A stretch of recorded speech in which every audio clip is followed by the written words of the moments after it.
নমস্কাৰ আপোনালোক সকলোকে পুনৰবাৰ আপোন নিউজৰ অন্য এটা ভিডিঅ'লৈ স্বাগতম জনাইছো। আপোনালোকৰ ঘৰত যদি এলপিজি আছে তেন্তে আপোনালোকৰ কাৰণে এটা বিৰাটেই ভাল খবৰ ওলাই পৰিছে। বৰ্তমান সময়ত আমাৰ অসমৰ লগতে গোটেই ভাৰতবৰ্ষতে এলপিজিৰ শৰ্টেজ হৈছে, যাৰ বাবে নেকি মানুহৰ এলপিজি শেষ হোৱাৰ পাছতো এলপিজি ক্ৰয় কৰিব পৰা নাই।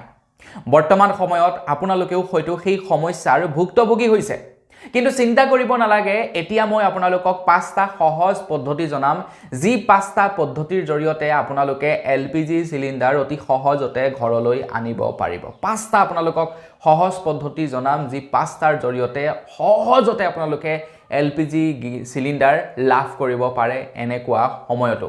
তো বন্ধু-বান্ধৱীসকল, ভিডিঅ'টো সম্পূৰ্ণকৈ চাই থাকক। আপোনালোকৰ কাৰণে এটা খুবেই গুৰুত্বপূৰ্ণ খবৰ লৈ আহিছো। তো মই শ্ৰীপাঞ্জি গগৈ, আপোনালোকে চাই আছে আপোন নিউজ। আহক আৰম্ভ কৰোঁ আজিৰ ভিডিঅ'।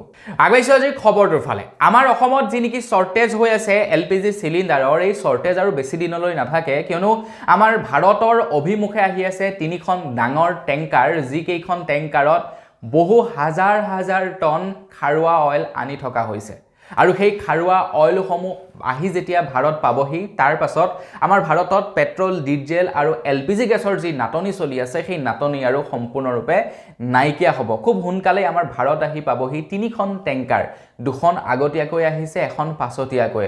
এতিয়া 3খন টেংকাৰ আহিছেহে। 3খন টেংকাৰ অহাৰ লগে লগেই টেংকাৰৰ পৰা উলিয়াই বাকী ৰাজ্যবিলাকলৈতো ডিভাইড কৰি নিদিয়ে।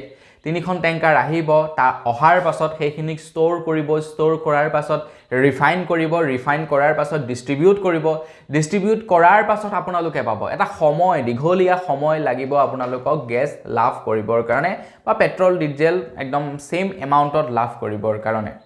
এতিয়া আপোনালোকে 5টা পদ্ধতিৰ জৰিয়তে, সহজ পদ্ধতিৰ জৰিয়তে এলপিজি গেছ ল'ব পাৰে। তো প্ৰথম পদ্ধতিটো হৈছে অনলাইন বুকিং। আপোনালোকে যদি এই শৰ্টেজৰ সময়ছোৱাত সহজতে গেছ ল'ব বিচাৰে, তেনেহ'লে অনলাইন বুকিং কৰক। অনলাইন বুকিং হৈছে এনেকুৱা এটা মাধ্যম, যিটো মাধ্যমৰ জৰিয়তে আপোনালোকে গেছ পোৱাটো 100% চিয়'ৰ বুলি ক'লেও বেয়া নহ'ব। কিয়? ইয়াতে এটা কাৰণ আছে।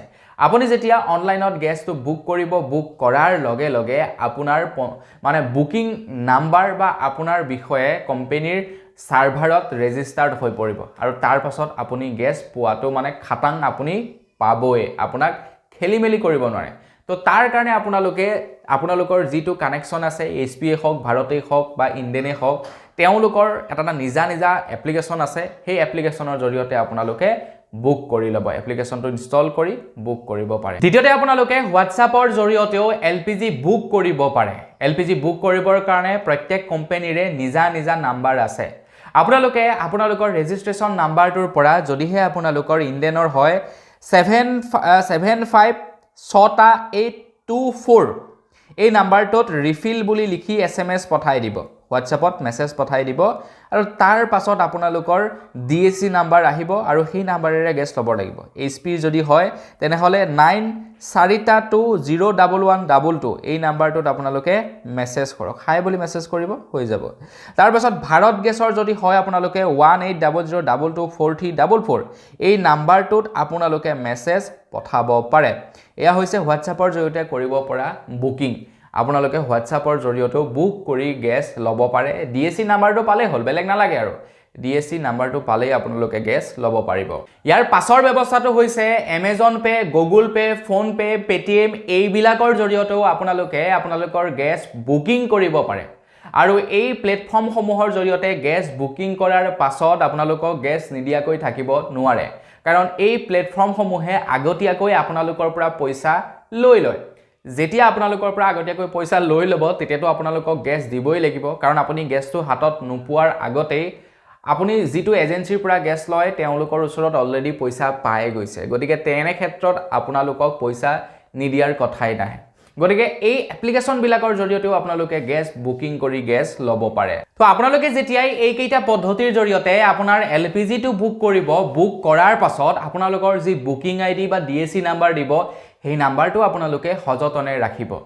আৰু আপোনালোকে কি কৰিব পাৰিব তেতিয়া, যদি আপোনালোকক 4-5 দিনৰ ভিতৰত গেছ প্ৰদান নকৰে এজেঞ্চিয়ে, তেতিয়া আপোনালোকে কনজিউমাৰ ফৰ্মত কমপ্লেইন কৰিব পাৰিব।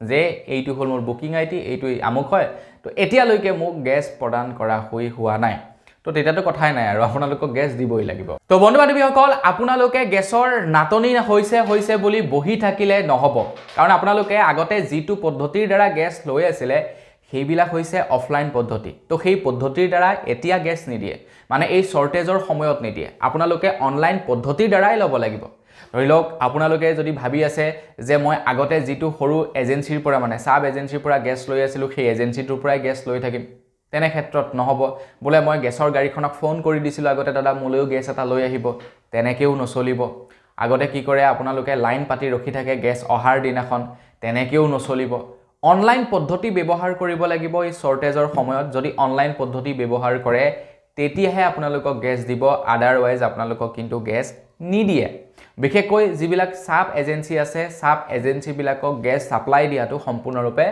বন্ধ কৰি দিছে কাৰণ গেছ এজেন্সি মানে যিবিলাক সাব এজেন্সি থাকে তেওঁলোকে এটা সিলিন্ডাৰ 2000 টকা পৰ্যন্ত বিক্ৰী কৰিছে তেওঁলোকে এটা কলা ব্যৱসায় চলাইছে আৰু সেই কলা ব্যৱসায় বন্ধ কৰিবৰ কাৰণে শৰ্টেজৰ সময়ত যাতে তেওঁলোকে লাভালাভটো উঠাব নোৱাৰে সেইভাবে ডাইৰেক্টলি কাস্টমাৰক দিয়াৰ ব্যৱস্থা কৰিছে এজেন্সিৰ জৰিয়তে আৰু আপোনালোকে এজেন্সিৰ পৰা গেছ পাবলৈ হলে অনলাইনতেই বুক কৰিব লাগিব আদাৰৱাইজ আপোনালোকে গেছ কিন্তু নাপাব যিমান দিনে হৈ না যাওক কিয় তো বন্ধুসকল আশা কৰো আজিৰ ভিডিওটোৰ পৰা আপোনালোক উপকৃত হৈছে যদি ভিডিওটো ভাল লাগিলে যদি ভিডিওটোৰ ইনফৰমেশন বিলাক অলপ ইনফৰমেটিভ যেন লাগিলে লাইক এটা কৰিবলৈ নাপাহৰিব আৰু চেনেলটো যদি তেলকে সাবস্ক্ৰাইব কৰা নাই তেতে চেনেলটো সাবস্ক্ৰাইব কৰি লব পুনৰ আপোনালোক সকলোকে লগ কৰাৰ খাজলে বিদায় মাগিছো ধন্যবাদ জয় অসম